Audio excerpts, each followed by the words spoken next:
AF Medios, un gusto poderlos saludar hoy, jueves 29 de agosto. Vamos a platicar un momento con Bernardo Alfredo Salazar Santana, quien es presidente del Supremo Tribunal de Justicia del Estado en Colima, y vamos a hablar sobre un tema muy importante que viene para el próximo año, que es cómo se va a implementar algunas acciones por la reforma laboral a nivel federal, pero que corresponderá pues a los tribunales de justicia en el estado, pues implementarla. Hola, Bernardo. Hola, ¿qué tal? Buenos días, aquí a tus órdenes. Pues cómo va a ser esta implementación que finalmente la reforma laboral les está ordenando a ustedes, a los poderes judiciales, pues hacerse cargo de los conflictos o las situaciones laborales en los estados a partir del próximo año. Sí, efectivamente, muchas gracias por permitirme dirigirme a todos los personas que te siguen en redes sociales y comentarles lo siguiente. Con motivo de la reforma constitucional en materia laboral, por la cual la justicia, precisamente en materia de conflictos del trabajo, pasa a ser responsabilidad de una función que van a ejercer los poderes judiciales, tanto federal como locales, y con motivo de la reforma o de la legislación secundaria, de la implementación de la legislación secundaria que se hizo a partir de mayo de este año, se estableció que de manera gradual se fuera implementando en los estados de la República esta reforma, de modo que los conflictos de orden laboral pasaran a ser competencia de los poderes judiciales y del Poder Judicial de la Federación.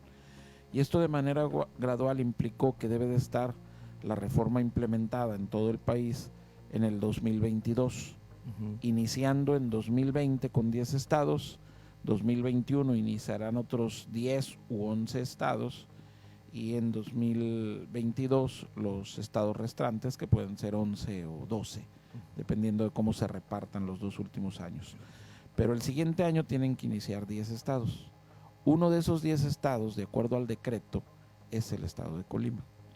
Entonces aquí, a nivel local, ya se está trabajando en un grupo interinstitucional donde participa la Secretaría del Trabajo local, la Consejería Jurídica de Gobierno del Estado, el Congreso del Estado y el Poder Judicial local, el Poder Judicial del Estado de Colima. La idea es el diseño del modelo de gestión que se va a tener y también la forma en cómo se va a abordar el costo que tiene la reforma, la implementación de la reforma. Es decir, ¿los estados tienen la libertad de diseñar la implementación? Sí, de hecho sí tienen la libertad de diseñar el modelo de órgano jurisdiccional que quiere instrumentarse. Sin embargo, hay que estar atento a lo que señala la propia legislación procesal, que es la que se modificó, porque eso da la pauta para saber cómo va a ser el modelo de gestión judicial, por un lado. Por otro lado, si me permites terminar el comentario de hace rato, a nivel federal o a nivel grupal, en el seno de la Comisión Nacional de Tribunales Superiores de Justicia, se implementó una subcomisión, la cual coordina un servidor tuyo, en donde otros 6 presidentes de los estados nos estamos involucrando con miras a trabajar de manera coordinada con el Poder Judicial de la Federación, con la idea de desarrollar un modelo único de gestión y que ya cada estado lo adapte a sus necesidades, pero el modelo que sea el mismo, el modelo del tribunal laboral que se requiere, que sea el mismo, y que eso permita la mejor optimización de recursos, principalmente humanos, una adecuada selección de los recursos humanos que van a participar, sí, efectivamente los perfiles de juez y demás servidores públicos que integrarán este órgano jurisdiccional, y se está tomando como base precisamente para el diseño de ese modelo de gestión el propio procedimiento laboral que se ha instrumentado en la legislación secundaria, en la Ley Federal del Trabajo, en el capítulo específico de la materia procesal, ¿no?, de los juicios laborales. ¿De qué partimos para hacer ese diseño? de que en la Ley Federal del Trabajo se han diseñado 7 procedimientos o 7 juicios que van a estar a cargo de los poderes judiciales. Pero el que nos interesa, el principal, es el juicio ordinario, que es el común, el que va a implicar el conflicto tradicional entre trabajador y patrón. ¿Sí? Ese es el que nos interesa. Y además, considerando que hay materias dentro de la misma Ley Federal del Trabajo, hay materias de acuerdo al ramo industrial o al ramo laboral que nunca van a ser competencia el juicio de los poderes judiciales locales. Te señalo, por ejemplo, un conflicto en materia aduanera, marítima, siderúrgica, eléctrica, petrolera, o sea, un conflicto que se suscite entre un trabajador de estas industrias con su patrón es competencia federal. Siempre va a conocer el juzgado de distrito o el órgano jurisdiccional que se cree en el Poder Judicial de la Federación.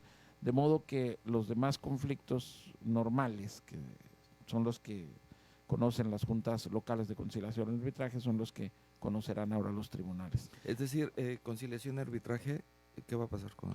Bueno, conciliación y arbitraje desaparece como tal, porque el procedimiento ahora va a ser un procedimiento jurisdiccional, va a ser un juicio de orden judicial, y como está actualmente es un procedimiento arbitral.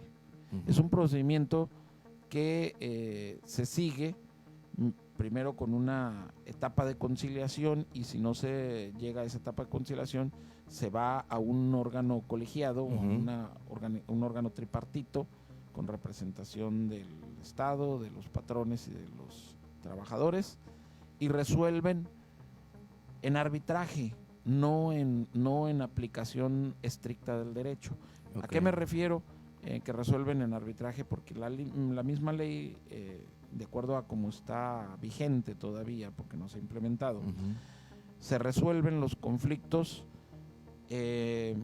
a verdad sabida, a buena fe, a buena fe guardada y verdad sabida, y apreciando en conciencia los hechos, y con una serie de principios y reglas en las que se determina que cualquier duda, cualquier situación dudosa siempre va a favorecer al trabajador. Exacto. De modo que toda la responsabilidad probatoria o toda la carga de la prueba cae en el patrón. Si un trabajador dice que le pagaban 10,000 pesos al mes, a quien le corresponde demostrar lo contrario es al trabajador. Basta la afirmación al patrón, basta la afirmación del trabajador para dar por hecho o por cierto eso, y se tiene como, ahí es donde se aplica el principio de buena fe guardada, de que se está actuando de buena fe y en favor del trabajador, que es la parte débil, y le corresponde al patrón demostrar lo contrario. Ahora, ya siendo un proceso jurisdiccional, se equilibra un poco esa situación. Ambas partes tienen que probar. Sí, tiene. Ya es un juicio, como su propio nombre lo indica, de orden jurisdiccional, esto es, que lo resuelve un órgano del Estado con facultades para conocer del conflicto y resolverlo conforme a derecho, en aplicación del derecho, en interpretación jurídica de la ley. Esto es, que hay una igualdad procesal, se establece un mecanismo donde intervienen el juez, la parte y las partes, y se determina un procedimiento en donde se actúa en un plano de igualdad, en un plano de comprobación de los hechos y demostración de las prestaciones que se están reclamando. Y ahí sí, ya el juez que vaya a resolver lo va a hacer no en conciencia, no conforme a la buena fe, no a verdad sabida, sino conforme a derecho. O sea, lo que esté demostrado es lo que se va a resolver conforme a las constancias que obren en la causa, claro, o que sean exhibidos en la causa. Por un lado es eso. Por otro lado, el procedimiento que marca la ley tiene 2 etapas, una etapa escrita y una etapa oral. La etapa escrita es una etapa de preparación del proceso, básicamente, y no está a cargo de un juez, está a cargo de un secretario de instrucción, que es el que recibe la demanda, el que manda emplazar a la parte, el que recibe la contestación de la demanda, el que recibe en caso de que haber réplica, el que recibe la dúplica, el que va recibiendo las pruebas y haciendo, tomando determinaciones que van a ser puestas. Armando el caso. Exacto, básicamente así, armándolo para llevarlo en una primera, de ahí pasar a la etapa oral, que se divide en dos audiencias. La audiencia preliminar y la audiencia de juicio. En la audiencia preliminar ya interviene el juez y es donde le presentan todo lo que se recabó durante la etapa escrita, que fue la preparación del caso. Y el juez ahí va a resolver asuntos como, por ejemplo, si hubo impugnaciones, si hubo alguna decisión que se tomó dentro de la etapa de instrucción, si una decisión que no le convino a una de las partes se le impugna, queda reservada para que en esa audiencia preliminar se resuelvan precisamente las cuestiones preliminares, como incidentes, como situaciones aleatorias al caso, no el fondo, y que el juez ya tome la decisión también sobre cuáles pruebas pueden autorizarse para ser llevadas a la etapa de juicio.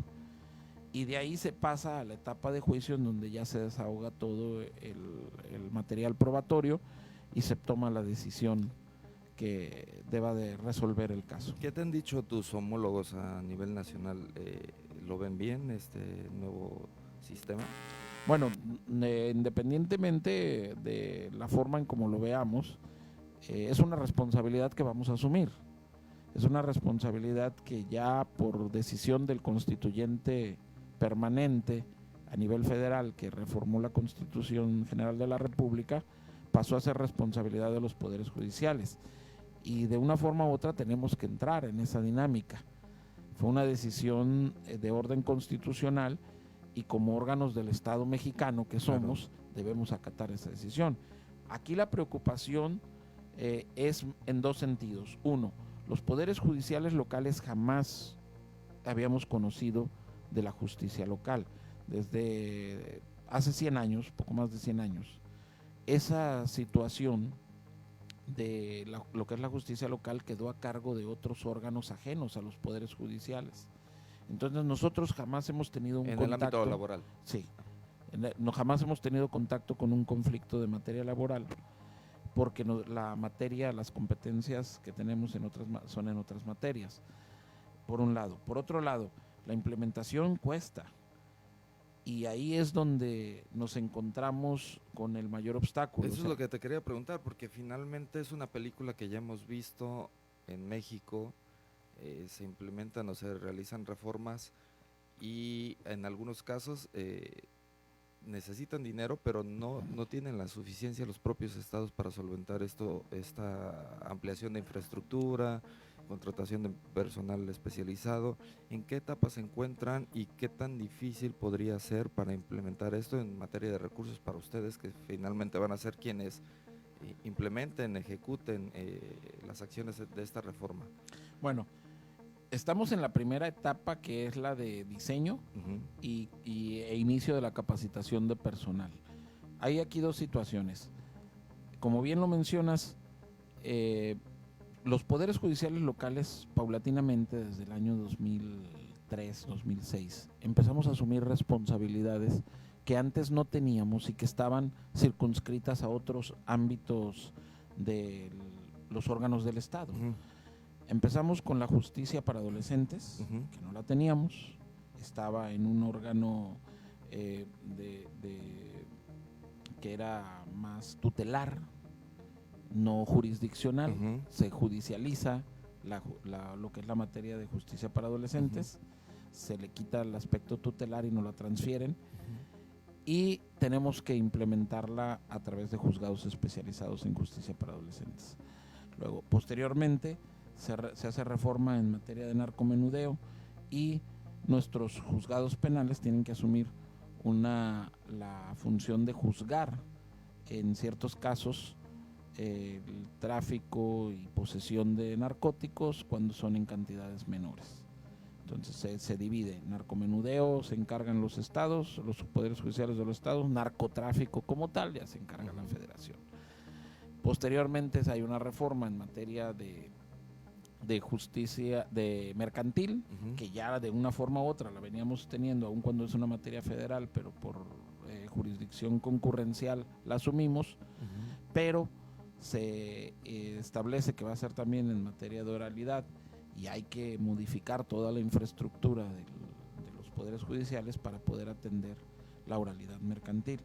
Luego se viene la reforma en materia de justicia penal, y ahí tenemos que asumir todo un cambio de mentalidad, todo un paradigma modificarse, capacitar a la gente y crear la infraestructura que se necesita, que es una infraestructura que no nada más es crearse, es mantenerse, es tener todos los insumos y todas las herramientas técnicas y tecnológicas para que pueda operarse y mantenerse esos insumos, esas herramientas tecnológicas. Ahora volvemos a asumir también la de la justicia laboral, y ello implica efectivamente, por un lado, la capacitación del personal y la formación profesional del personal que vamos a tener que seleccionar para ocuparse de lo que es la justicia laboral. Y por otro lado, es decir, nuevo personal, no del que ya que conforma y capacitarlo, sino un nuevo número de personal. Tendremos que ampliarlo. Puede ser de nuestro, y esa es la idea, puede ser de nuestro propio Poder Judicial, pero sin embargo, si te pongo un ejemplo, si una persona que está con nosotros, un proyectista, un secretario de acuerdos, se capacita, entra al proceso de selección, se profesionaliza en este sentido, entra al proceso de selección, es seleccionado y se va a un tribunal laboral, ese puesto no lo tenemos, hay que crearlo. Ese puesto, ese cargo no lo tenemos. ¿Por qué? Porque lo vamos a quitar de donde está, ahí hay que nombrar a uno nuevo que lo supla, y en el puesto que se creó, por ejemplo el de juez, hay que nombrar una persona, bien sea que venga de fuera o que sea del interior del Poder Judicial, pero ese puesto no lo tenemos, hay que crearlo, y crearlo implica dotarlo de presupuesto, y de un presupuesto que va a implicar todo lo que es las prestaciones año con año, ¿sí? Y es por un lado. Por otro lado, las salas de oralidad y todos los insumos que se requieren para echar a andar la reforma, pues no los tenemos, esa es la realidad. Tenemos salas de oralidad para los asuntos familiares y mercantiles, pero no son suficientes, todos los días están ocupadas. Entonces, así como decir, la vamos a compartir las salas, no. El espacio que tenemos en donde están esas salas, que es donde se ubican los juzgados familiares y mercantiles, que es aquí en la sede del Poder Judicial, la verdad es que está saturado. Nosotros lo hemos dicho y lo hemos planteado en el Congreso del Estado, lo hemos planteado en el Ejecutivo, en otros foros. El edificio del Poder Judicial es infuncional ya. Es un edificio que al día atiende alrededor de 300, 400 personas que van a diferentes asuntos, o bien a ver sus litigantes que van a ver los asuntos que están llevando los diferentes juzgados, o personas que van a declarar como testigos o que van a hacer algún trámite. Claro. Pero es un edificio que ya es infuncional, está saturado. La densidad de población que va ahí ha rebasado el espacio físico, los espacios físicos, entonces ya no lo podemos seguir subdividiendo. Entonces, como decir, aquí vamos a crear los juzgados y los vamos a tener aquí en el edificio, va a ser prácticamente imposible. De entrada, ¿cuántos recursos necesitarían y si es viable esa cantidad de recursos? Nosotros ya hicimos, dentro del órgano del interinstitucional que se tiene aquí, en donde se trabaja con la Secretaría del Trabajo, con Consejería Jurídica, con Congreso del Estado, con la Secretaría de Finanzas, se tiene considerado se hizo una proyección de gasto para iniciarlo de alrededor de 14 millones de pesos. En el primer año. Esto puede disminuir, pero va a disminuir cuando mucho a los siguientes años, porque cuando ya nomás nos quedemos con el gasto operativo y con el gasto para sueldos, o sea, capítulo 1000 y capítulo 3000, etcétera, de ese tipo de cosas, disminuiría cuando mucho unos 11 millones de pesos. Pero esos 11 millones de pesos ya van a ser permanentes, y hay que considerar que esto va incrementando, insisto. lo vivimos como experiencia en el caso de la justicia penal. En el caso de justicia penal incluso hubo recursos federales para echarla a andar, pero una vez que se echó a andar ya es responsabilidad del Estado, y mantener las salas con la tecnología que se necesita cuesta, y hay que estarlas actualizando, y tenemos que estar recurriendo a mecanismos, por ejemplo el Plan Mérida, para ser objeto de donaciones para poder equipar las salas, como que en el caso de la justicia penal. Entonces, sí hubo un apoyo, no el suficiente, porque al final de cuentas la proyección que se tenía era más amplia, y nos dijeron nada más hay este dinero y ajustense a este dinero, y eso permitió nada más ponernos o ejecutar la reforma en materia penal hasta cierto punto, no al 100%, quizá un 70-80%, pero lo hicimos. Pero ya la operación en los años subsecuentes ya era responsabilidad de nosotros. O sea, pagar los sueldos, pagar el mantenimiento de las salas, pagar los insumos tecnológicos que se requieren y pagar todo el gasto de operación de los años 16, 17, 18 y ahora 19, eso ya ha sido parte del presupuesto que tenemos que estar considerando año con año, y eso es lo que hasta cierto punto no se vislumbra o no se dimensiona. A veces pareciera que las áreas de finanzas no ven que el servicio, que la administración de justicia es un servicio público y que hay que destinarle recursos para poder dar ese servicio, y se tienen que optimizar los recursos, sí, y se tiene que estar en un plan de austeridad, sí, pero son insuficientes. De acuerdo a la reforma que ya tienen en su poder, que lo tienen bastante estudiada, ¿cuál es el mecanismo o cuál va a ser la directriz para poder obtener esos recursos? Bueno, ¿qué instrucción está dando la reforma? A ver, es que la reforma acota a qué es responsabilidad de cada estado en cuanto a la implementación y a la inyección de recursos. La reforma señala, para implementar la reforma a nivel federal, se creará un órgano interinstitucional en donde estará el Poder Judicial de la Federación, la Secretaría del Trabajo y Previsión Social, la Secretaría de Gobernación, los organismos y representación patronal, y con el acompañamiento de la Secretaría de Hacienda y Crédito Público. ¿Sí? Para la implementación en los estados señala más o menos lo mismo, los poderes judiciales, las secretarías o las áreas del trabajo de los gobiernos locales, los congresos de los estados, las representaciones sindicales y patronales, etcétera, etcétera, y con el acompañamiento de las secretarías de finanzas. O sea, tienen que ser sus propias áreas de finanzas las que los provean de recursos. Pero bueno, la experiencia nos dice que nuestras áreas de finanzas, por lo menos en el estado de Colima, pues siempre nos dicen que no hay recursos, no hay. Entonces, ¿de dónde lo sacamos ese dinero? En un comentario que nos hizo... ¿Y tienen que sacarlo sí o sí? Sí, en un comentario que nos hizo el ciudadano gobernador en lo personal una vez me dice, bueno, es que las juntas de conciliación y arbitraje, el presupuesto que hay para las juntas de conciliación y arbitraje te lo paso y nada más vamos por la diferencia. O sea, si las juntas de conciliación y arbitraje son 7 millones, 8 millones, pues nada más te pongo la diferencia, los 3, 4, 5 millones que te hacen falta.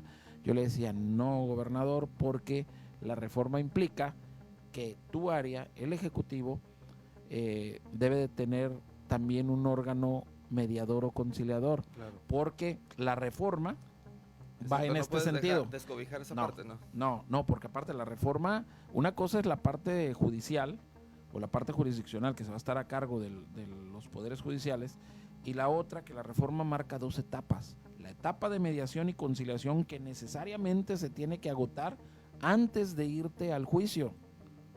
O sea, la ley dice, previo a la presentación de la demanda, tendrá, en todo conflicto, las partes, o sea, patrones y trabajadores, tendrán que ir ante el órgano mediador a buscar una conciliación. Si no se da esa conciliación, entonces sí, se van a juicio. ¿Qué sería donde entraría conciliación y arbitraje? Donde entra, ahora yo lo que les comento y se lo comenté, ese órgano, esa área que es conciliación y arbitraje y que está en la esfera estructural del Ejecutivo, la vas a tener que transformar en el órgano mediador. se va a tener que transformar, porque el Ejecutivo también va a necesitar recursos para crear esos órganos de mediación. Exacto. Y si transfiere lo que es lo de las juntas de conciliación y arbitraje, pues él se va a quedar sin dinero. Exacto. Y va a tener sin órgano mediador.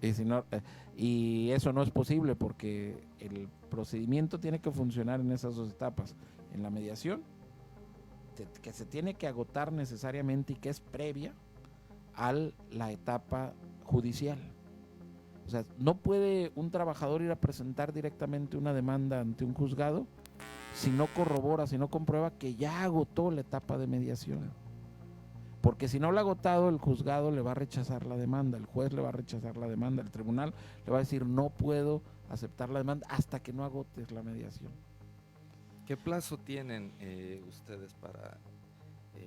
es el próximo año? Es el próximo año. Colima está en el decreto de reforma, se estableció unas 3 etapas que deben de concluir en 2022 y empieza el siguiente año con 10 estados. Colima está dentro de esos 10 estados. O sea, en enero ya tienen que... No, es a partir de la reforma, es aproximadamente en octubre En octubre del próximo... Septiembre, octubre del próximo año, o sea, tenemos un año para echarlo a andar. Aunque dices, sería hasta octubre, de todos modos tendrían que ya contemplar estos recursos en el próximo presupuesto de egresos del Estado. Así es, sí.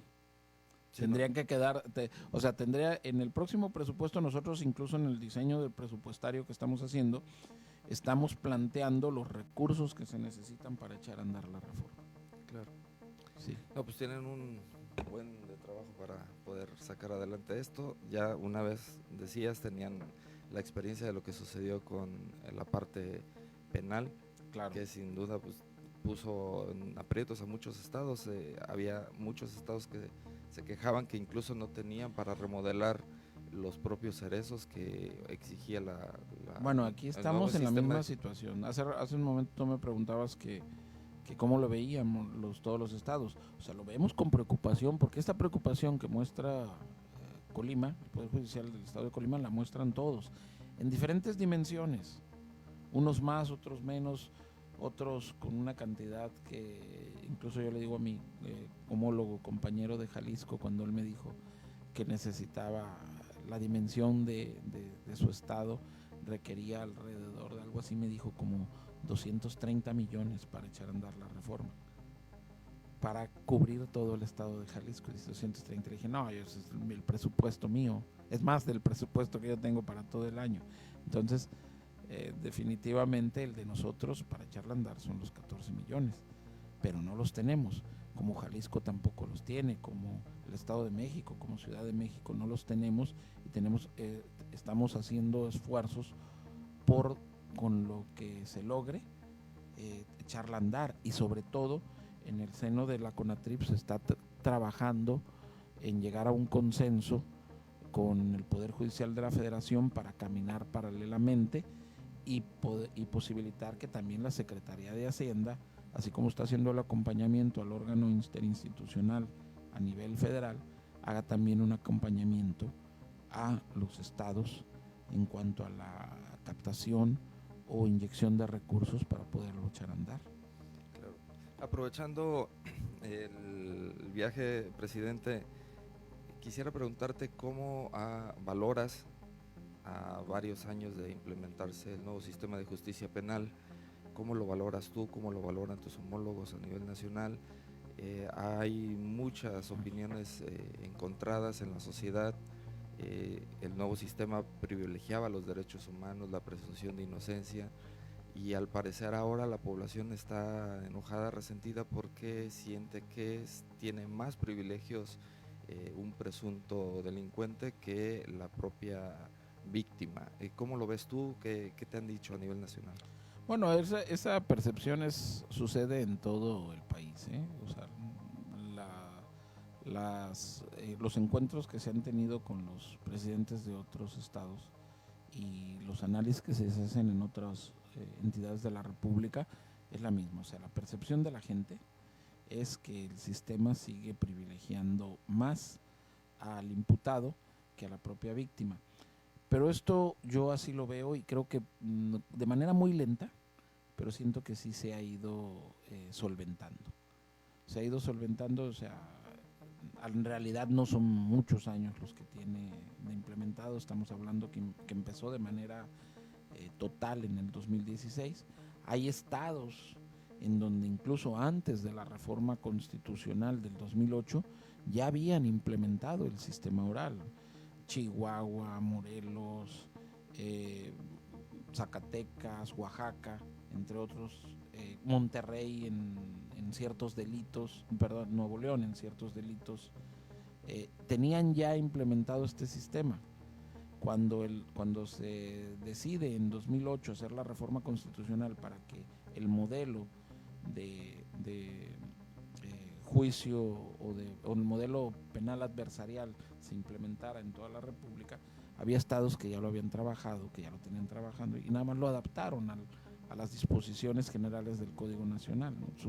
Su legislación procesal que ya operaba la fueron adaptando, pero de una forma u otra ya tenían cierta experiencia en ese sentido.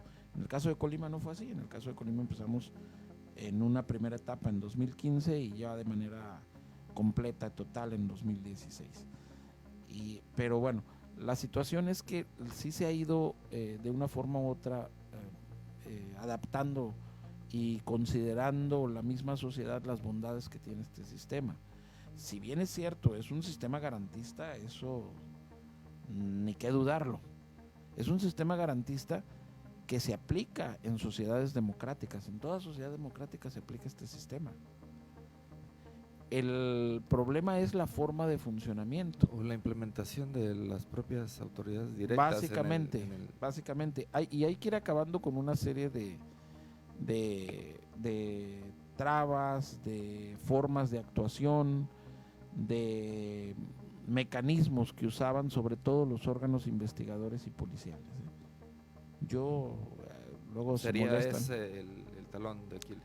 Yo digo que sí, básicamente. Luego señalan, es fácil decir, es que el juez lo dejó salir, el juez lo dejó salir, porque quién sabe qué tratos tendrá ese juez, etcétera.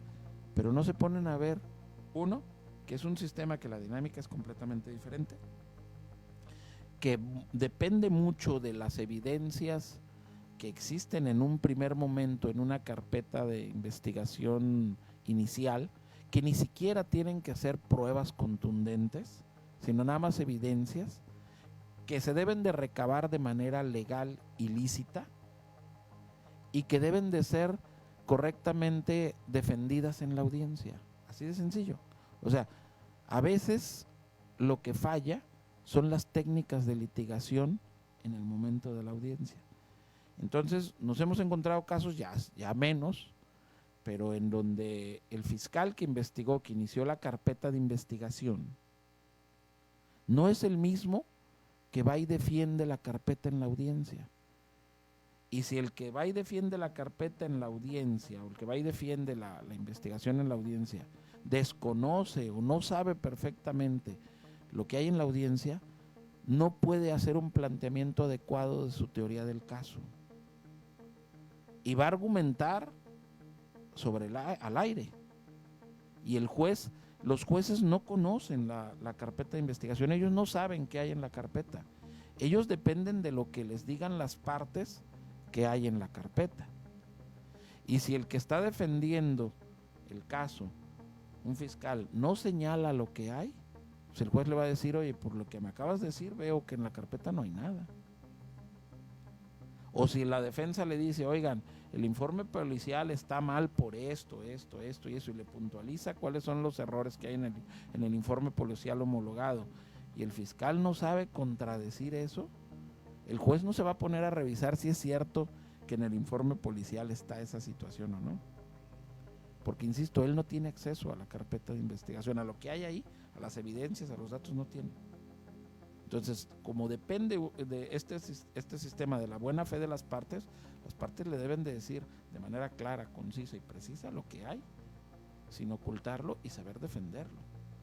Y si eso no sucede, el juez no le va a suplir la deficiencia ni a uno ni a otro. ¿Sí?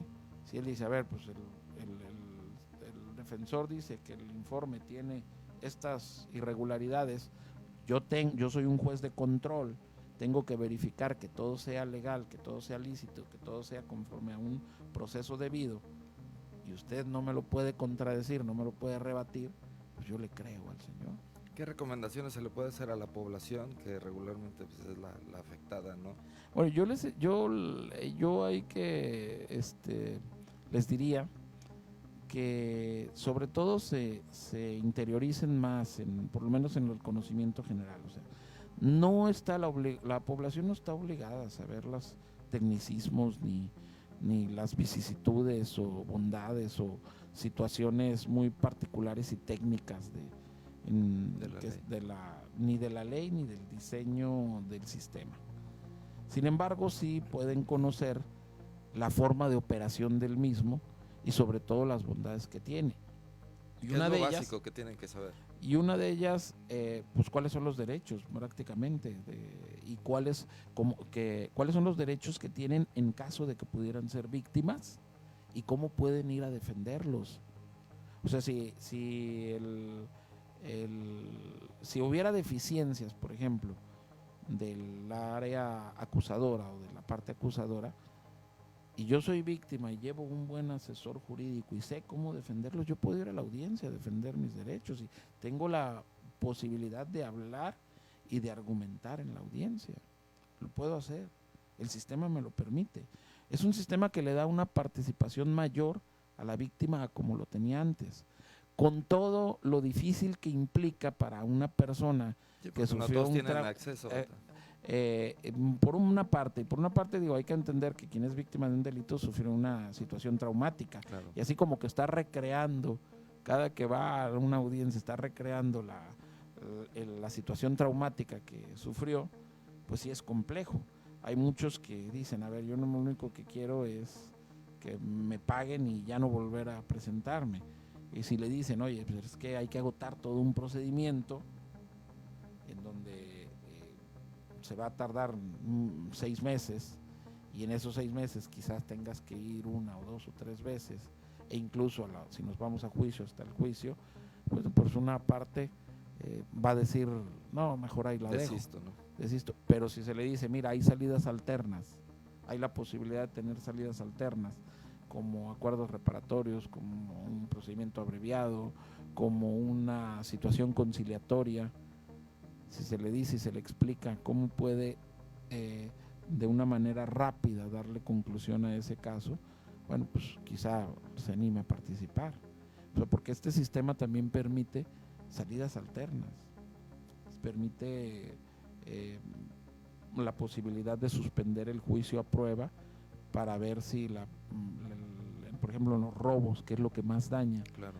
Si esta persona realmente repara el daño y realmente se somete a una serie de tratamientos o terapias que le van a imponer para que pueda reinsertarse o rehabilitarse en una situación así, por un lado, en ese sentido, ¿no?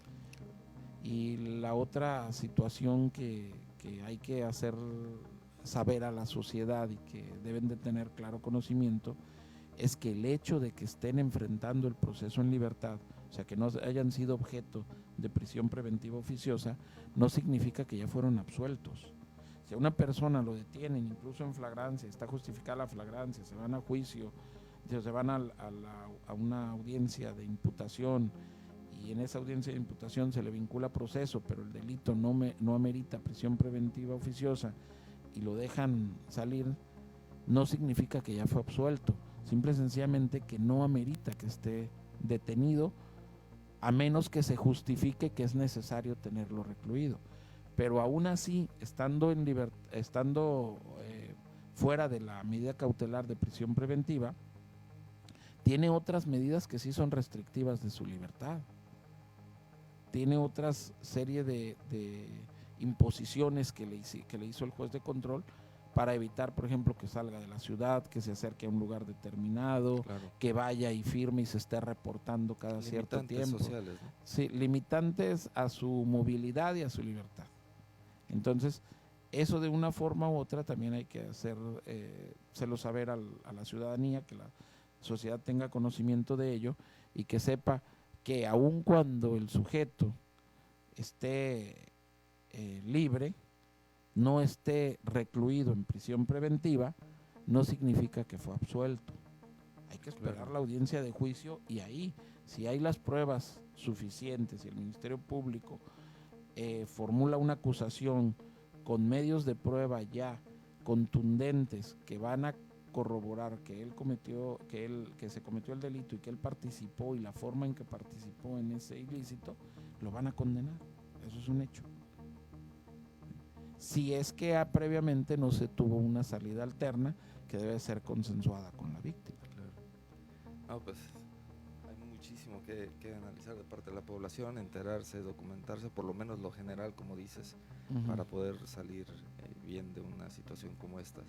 Pues agradecemos mucho el favor de tu visita, presidente. Gusto. Estuvimos platicando con Bernardo Alfredo Salazar Santana, quien es presidente del Supremo Tribunal de Justicia del Estado. Nos platicó sobre las acciones que tienen que realizar como Poder Judicial en el Estado de Colima para poder implementar lo determinado por la reforma laboral, que ahora esos ámbitos o esos temas laborales pues serán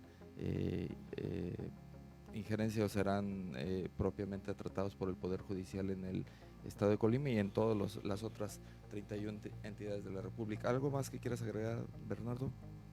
Nada más agradecerte la oportunidad que me brindan de poderme dirigir a la población y explicar estos temas que muchas veces no son motivo de comentarios o de opinión pública o de exposición ante la opinión pública. Y si nos permites brindarlo a través de estos medios, pues lo agradecemos encarecidamente. No, al contrario, muchas gracias por tu visita. Muy amables por su atención. Esto fue una entrevista exclusiva en AF Medios. Gracias por su atención.